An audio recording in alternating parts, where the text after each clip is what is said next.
اعوذ باللہ من الشیطان الرجیم بسم اللہ الرحمن الرحیم السلام علیکم ورحمۃ اللہ وبرکاتہ۔ آج ہم سورہ البقرہ کا 21واں رکوع پڑھیں گے، اور یہ جو رکوع ہے میں نے آپ کو بتایا تھا کہ امت مسلمہ کو منصب امامت پر فائز کرنے کے بعد اب ان کو جامع اور کامل اور نئی شریعت دی جا رہی ہے، اور اس سابقہ آسمانی شریعت اور ابراہیمی شریعت میں جو مشرکین مکہ نے اور یہودیوں اور عیسائیوں نے جو تبدیلیاں کر دی تھیں اور آمیزشیں کر دی تھیں، ان سے پاک کر کے ایک نئی شریعت ان کو دی جا رہی ہے۔ تو اب یہ اس کا جو آغاز ہوا تھا توحید سے ہوا تھا، پھر کل جو رکوع ہم نے پڑھا تھا اس میں توحید کے آفاقی دلائل دیے گئے تھے۔ ٹھیک ہے، اب اس کے بعد اللہ تعالیٰ مشرکین عرب کو خطاب کر کے انہوں نے جو حلال و حرام میں تبدیلیاں کر دی تھی، یعنی شریعت کا ایک دوسرا عملی جو پہلو ہے اب اس کو بیان کیا جائے گا، خاص طور پر کھانے پینے کے حوالے سے جو انہوں نے بدعات داخل کر دی تھیں اور رسومات ایجاد کر لی تھیں، اور اس میں جو آمیزشیں اور ترمیمیں کر لی تھی، اب اللہ تعالیٰ ان کے اوپر تنقید کر کے حلال و حرام کے اصول بتائے گا، اور حلال و حرام کی کسی حد تک کچھ تفصیلات یہاں بیان کی جائیں گی۔ تو یہاں سے آغاز ہو رہا ہے اس سلسلہ کلام کا، یا ایہا الناس، اے لوگو۔ تو یہاں سے مراد مفسرین نے مشرکین عرب، یہودیوں کے اوپر تنقید ہو گئی، اب حلال و حرام کے حوالے سے مشرکین عرب نے جو آمیزشیں کی تھی ان کا بیان ہوگا۔ اے لوگو، کلو مما فی الارض حلالا طیبا، کھاؤ اس میں سے جو کچھ بھی زمین میں ہے، حلالا حلال ہے، طیباً پاکیزہ ہے۔ تو زمین میں جو کچھ بھی ہے بشرطے کہ دو چیزیں پائی جائیں، ایک حلال اور دوسرا پاکیزہ۔ حلال کا مطلب اس کی سند آسمانی شریعت میں ہو، ٹھیک ہے۔ مکے کے مشرکین جو ہے اگر کسی چیز کو حلال و حرام قرار دے رہے ہیں تو ان کے پاس ابراہیم علیہ السلام کی کوئی سند ہونی چاہیے، ٹھیک ہے۔ بڑوں سے سنتے آنا اور اس کی پیروی کرنا، حلال و حرام ان کے ذریعے سے طے کرنا، یہ کوئی اصول نہیں ہے۔ تو پہلی شرط یہ لگائی کہ حلال ہو، یعنی اس کی کوئی شرعی سند ہو۔ دوسرا طیباً، عقل اور فطرت بھی اس کو پاکیزہ سمجھتی ہو، ٹھیک ہے۔ تو یہ دو چیزیں جو پائی جائیں گی تو وہ چیز کھا سکتے ہو۔ اس کے علاوہ جتنی بھی چیزوں کو تم نے اپنے آباء و اجداد کی اندھی تقلید کرتے ہوئے اور ابراہیمی شریعت میں ترمیمیں کرتے ہوئے جو چیزیں تم نے حلال کی ہیں یا حرام کی ہیں، ان کی کوئی حیثیت نہیں ہے۔ تو دو چیزیں حلال اور طیب، ظاہر ہے جو بھی چیز حلال ہوگی وہ طیب بھی ہوگی۔ وَلَا تَتَّبِعُوا خُطُوَاتِ الشَّيْطَانِ، اور نہ پیروی کرو شیطان کے قدموں کی۔ یہ بالکل واضح طور پر بتا دیا کہ شیطان تو ایک انسانوں کو گمراہ کرتا ہے عقیدے میں، خاص طور پر توحید میں شرک کی طرف لے کر جاتا ہے، اور دوسرا حلال و حرام، یہ شیطان کے لیے زیادہ آسان میدان ہے، ٹھیک ہے۔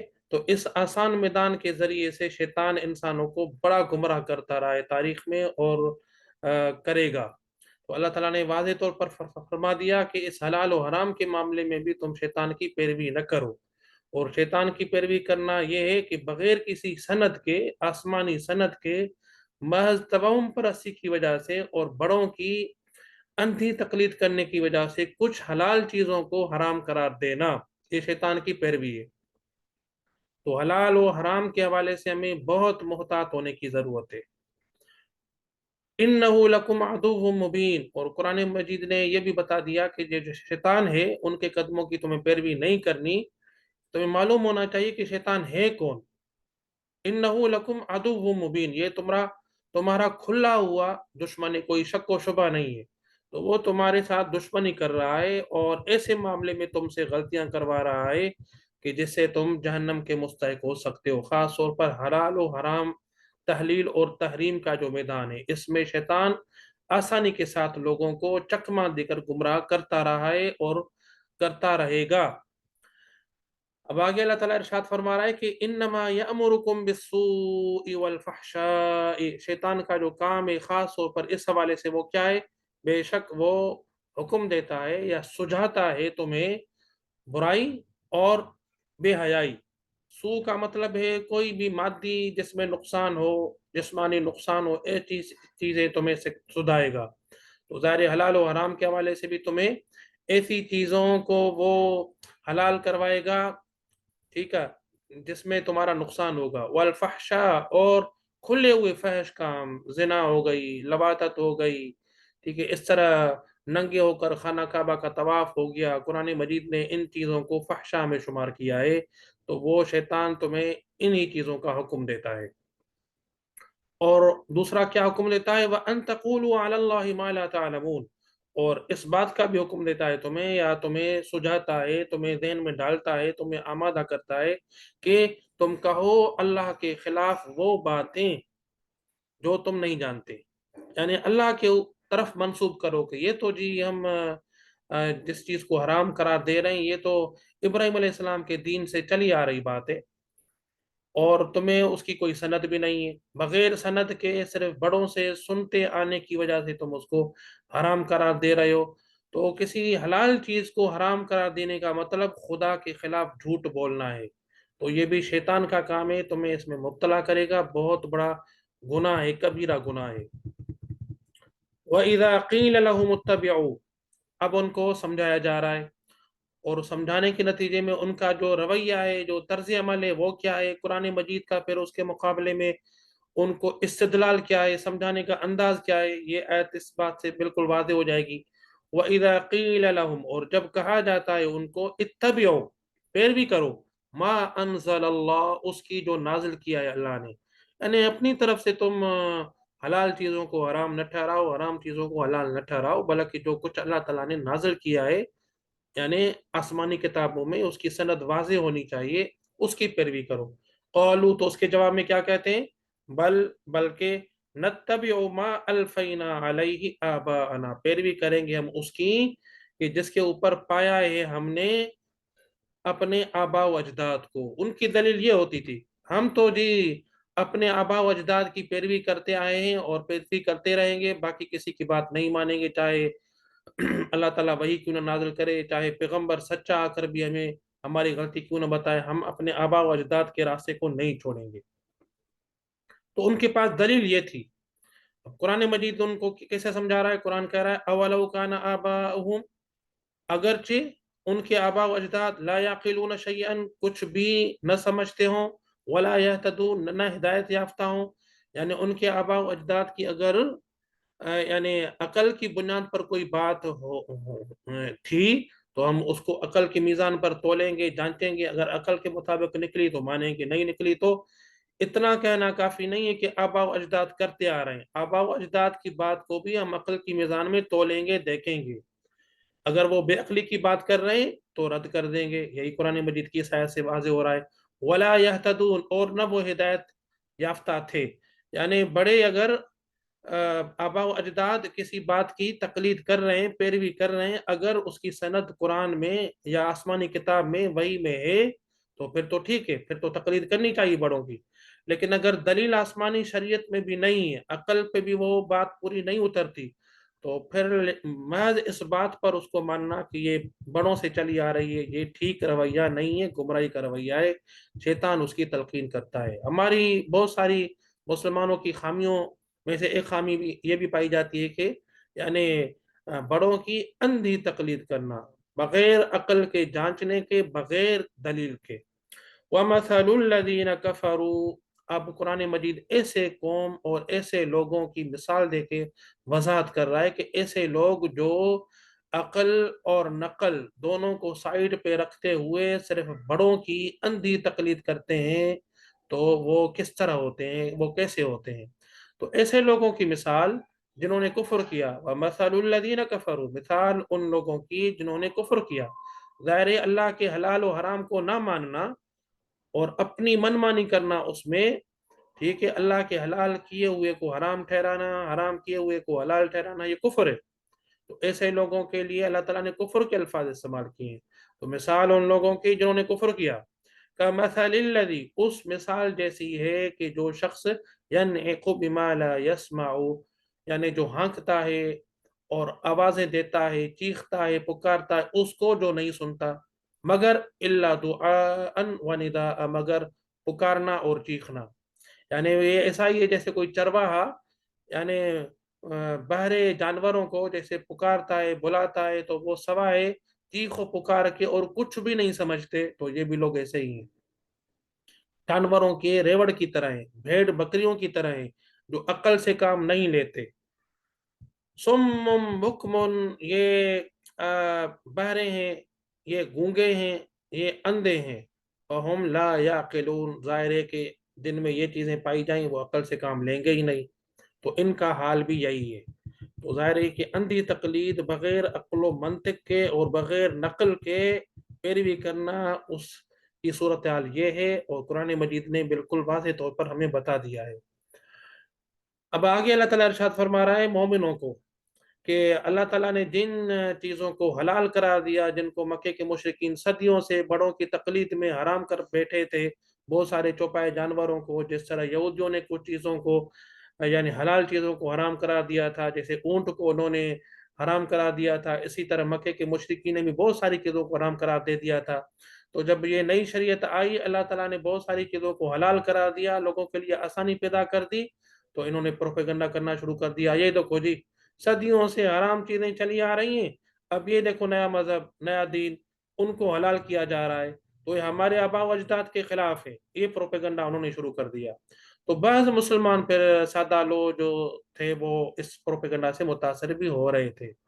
اب مسلمانوں کو اطمینان دلایا جا رہا ہے کہ اس پروپیگنڈا کی زد میں نہ ہو، بلکہ کیا کرو، یا ایھا الذین آمنو، اے مومنو، کلوا من طیبات ما رزقناکم، کھاؤ ان پاکیزہ چیزوں میں سے جو ہم نے تمہیں عطا کی ہیں. یہ ساری پاکیزہ چیزیں جو حلال کرنے جا رہا ہے، نیچے بھی ان کی تفصیل آ رہی ہے. تو یہ کھاؤ، اس میں کسی بھی ہچکچاہٹ کا مظاہرہ نہ کرو. تو یہاں پہ یہ بات سمجھنے کی ہے کہ ظاہر ہے کہ صدیوں سے اگر کوئی آدمی ایک روش پر چلتا آ رہا ہو تو اس کو چھوڑنا اس کے لیے بڑا مشکل ہوتا ہے نفسیاتی طور پر. تو اللہ تعالیٰ اب اس سے مشکل کو دور فرما رہا ہے، تو کہ تمہیں اطمینان کے ساتھ، کیونکہ شریعت کی سند آ گئی ہے، آسمان سے وحی آ گئی ہے، اب اطمینان کے ساتھ ان چیزوں کو کھاؤ جن کو مکے کے مشرکین نے اپنی توہم پرستی کی وجہ سے حرام قرار دیا تھا.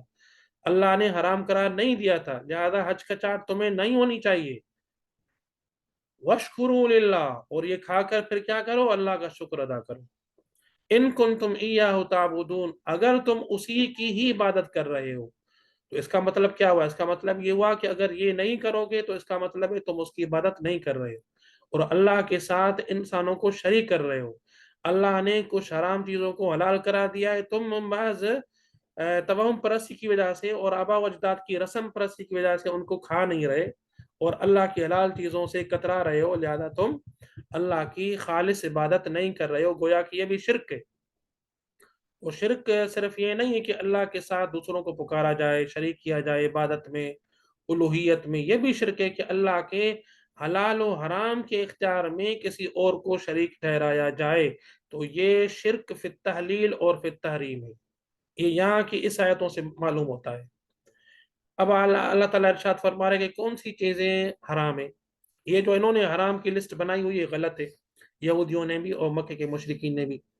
تو صحیح جو لسٹ ہے وہ کیا ہے؟ انما، بے شک، حرم علیکم المیتۃ، اللہ نے حرام کیا ہے تمہارے اوپر مردار کو. مردار تم نہیں کھا سکتے. ظاہر ہے کہ حرام جانور چاہے وہ مردار نہ بھی ہو تو وہ تو ہے ہی حرام، لیکن حلال جانور بکری مثال کے طور پر خود بخود مر جائے مری ہوئی، وہ بھی حرام ہے. میتہ، مردار، سوائے مچھلی کے بارے میں حضور کی سنت ہے کہ وہ مردہ تم کھا سکتے ہو، یعنی جیسے ہی شکار کرتے ہیں تو وہ مر جاتی ہے، اس کو ذبح کرنے کی ضرورت نہیں پڑتی. اس کے علاوہ باقی سارے مردار حرام ہیں.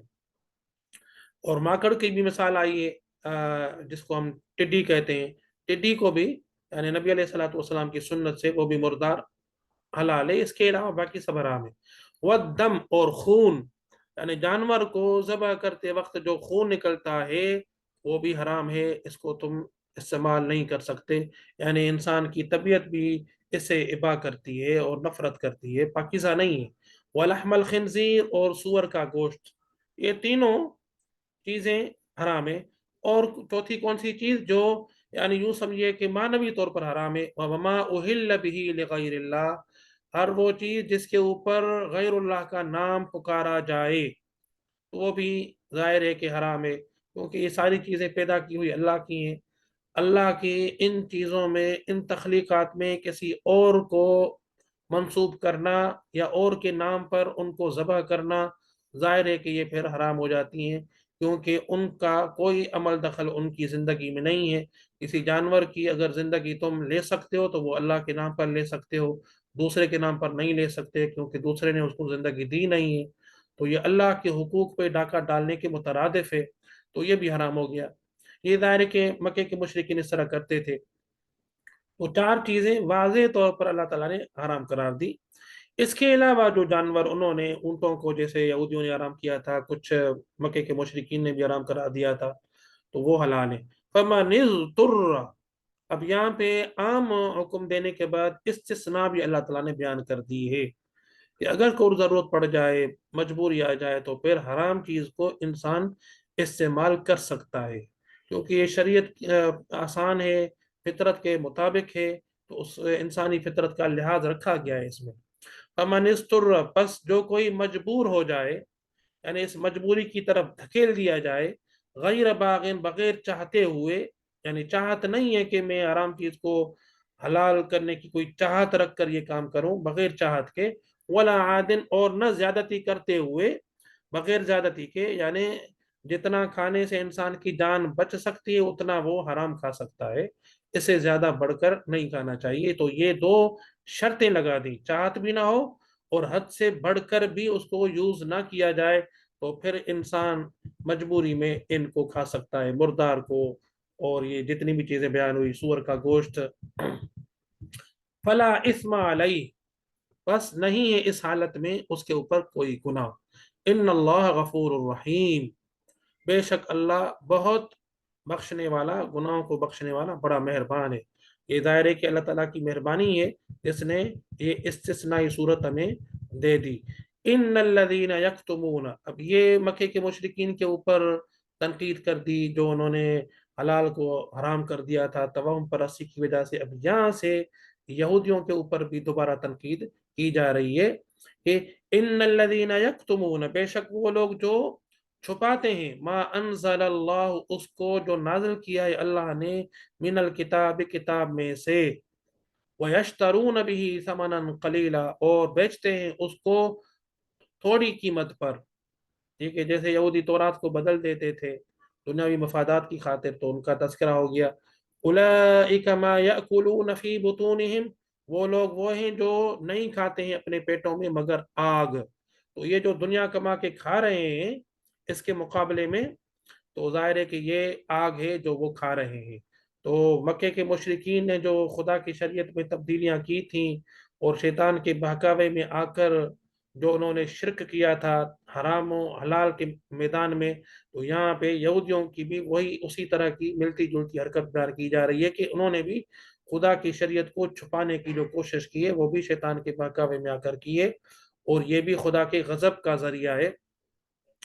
تو یہ لوگ ایک تو آگ اپنے پیٹوں میں ٹھونس رہے ہیں، اور دوسرا ولا یکلمہم اللہ، نہ بات کرے گا ان کے ساتھ اللہ قیامت کے دن، یعنی لطف و عنایت کا معاملہ نہیں کرے گا۔ بات کرنے کا مطلب ظاہر ہے لطف و عنایت کا معاملہ، تو یہ قیامت کے دن ان کے ساتھ نہیں ہونے والا۔ ولا یزکیم، اور نہ ہی ان کو پاک کرے گا، کیونکہ باقی لوگوں کو تو اللہ تعالیٰ جہنم کی سزا دے کر پاکیزہ کر کے بالآخر جنت میں بھیج دے گا، لیکن یہ جو لوگ ہیں شریعت کو چھپانے والا جو جرم ہے جو یہودی کر رہے ہیں، یہ بہت بڑا جرم ہے اللہ کی نظر میں، لہذا ان کے ساتھ قیامت کے دن لطف و عنایت کا معاملہ بھی نہیں ہوگا، نہ خدا ان کو بالآخر پاکیزہ بنا کر جنت میں ہی بھیجنے والا ہے، بلکہ وہ ہمیشہ جہنم میں ہی رہیں گے، جیسا کہ ہم پیچھے بھی پڑھ چکے ہیں، کیونکہ یہ جرم بہت بڑا ہے۔ وَلَهُمْ عَذَابٌ عَلِيمٌ، اور ان کے لیے ہے دردناک عذاب۔ اولئک الذین اشتروا الضلالۃ بالہدی، اب ان کا یہ بھی رویہ بیان کیا جا رہا ہے کہ انہوں نے جو یہ کام کیا ہے، یہ جو طرز عمل اختیار کیا ہے، یہ طرز عمل بیسیکلی ہے کیا؟ یہ وہ لوگ ہیں جنہوں نے ترجیح دی گمراہی کو ہدایت کے مقابلے میں، والعذاب بالمغفرہ، اور عذاب کو ترجیح دی، یعنی عذاب خریدا بخشش کے مقابلے میں۔ تو انہوں نے جو یہ فیصلے کیے ہیں شریعت کو چھپانے کے اور حلال کو حرام قرار دینے کے، یہ بہت برا راستہ ہے۔ یہ دراصل انہوں نے ہدایت کے مقابلے میں گمراہی خریدی ہے اور بخشش کے مقابلے میں عذاب خریدا ہے۔ فما اصبرهم علی النار، تو اب قرآن مجید تعجب کے انداز میں ایسے لوگوں کے اوپر یہ تعجب کا انداز اختیار کرتے ہوئے فرما رہا ہے کہ کتنے ڈھیٹ ہیں یہ لوگ جہنم کی آگ پر، یعنی حیرت ہے ان کے صبر پر کہ یہ جانتے بھی ہیں، کیونکہ عالم ہیں یہ لوگ، ظاہر ہے یہودی علماء تورات کو جاننے والے ہیں، پتہ بھی ہے کہ یہ جہنم کا راستہ ہے، پھر بھی وہ حرکتیں کر رہے ہیں۔ تو تعجب ہے کتنے ڈھیٹ ہیں یہ لوگ جہنم کی آگ پر۔ ذالک بأن اللہ نزل الکتاب بالحق، یہ اللہ تعالیٰ ان کو جہنم کی سزا کیوں دے گا؟ اب اللہ تعالیٰ اس کا سبب بھی بیان فرما رہا ہے، کوئی ظلم نہیں کر رہا ان کو جہنم میں داخل کر کے، بلکہ اس کا سبب بھی بیان کر رہا ہے کہ سبب کیا ہے۔ ذالک، اس کا سبب یہ ہے کہ بأن اللہ، کیونکہ اللہ نے نازل کیا ہے کتاب کو بالکل ٹھیک ٹھیک سچائی کے ساتھ۔ وَإِنَّ الَّذِينَ اخْتَلَفُوا فِي الْكِتَابِ لَفِي شِقَاقٍ بَعِيدٍ، بے شک وہ لوگ جنہوں نے اختلاف کیا کتاب کے بارے میں تو وہ کھلے ضد میں ہے، بڑے ضد میں ہے، بہت ضد میں دور نکل گئے، جن کا لوٹنا واپس آنا بہت مشکل ہے۔ یہ سبب ہے، اس وجہ سے اب یہ جہنم کے مستحق ہیں۔ تو یہ آیتیں ہیں۔ اب یہ نئی شریعت اللہ تعالیٰ جو امت مسلمہ کو منصب امامت کے اوپر فائز کرنے کے بعد دے رہا ہے، اس کی تفصیلات ہیں۔ تو سب سے پہلے اللہ تعالیٰ نے یہ اصول بتایا کہ شریعت میں ظاہر ہے کہ جو حلال و حرام کا مسئلہ ہے یہ بہت نازک ہے۔ یہ اگر کوئی آدمی اپنی مرضی سے کرتا ہے اور بڑوں کی اندھی تقلید کرتے ہوئے کرتا ہے تو ظاہر ہے یہ خدا کے حلال و حرام کے اختیار میں کسی کو شریک ٹھہرانا ہے، شرک ہے، ٹھیک ہے۔ اور ان کے اوپر تنقید کی مکے کے مشرکین کے اوپر، اور قرآن مجید نے واضح طور پر بتا دیا کہ حرام کیا چیزیں ہیں اور حلال و حرام میں دیکھنا کیا چاہیے۔ ان چیزوں کو دیکھنا چاہیے جن کی سند آسمانی کتاب میں موجود ہو۔ سند نہیں ہے، چاہے بڑے سے بڑا آپ کا بزرگ ہی کیوں نہ کہے کہ یہ حلال ہے یا یہ حرام ہے، وہ اس دلیل نہیں ہے۔ دلیل آسمانی شریعت میں کوئی واضح ہونی چاہیے، اور ایسی چیزیں جن کو عقل اور انسان کی فطرت بھی قبول کرنے والی ہو۔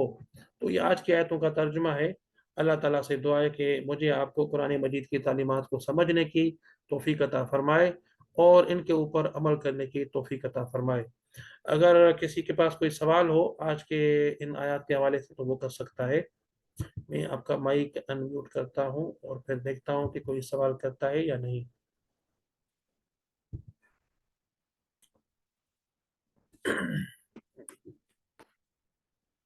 ٹھیک ہے جی، میرے خیال میں کوئی سوال نہیں ہے، تو پھر یہاں ہم ختم کرتے ہیں انشاءاللہ۔ ہماری اگلی جو کلاس ہے یہاں سے وہ پیر کو ہوگی، منڈے کو ہوگی۔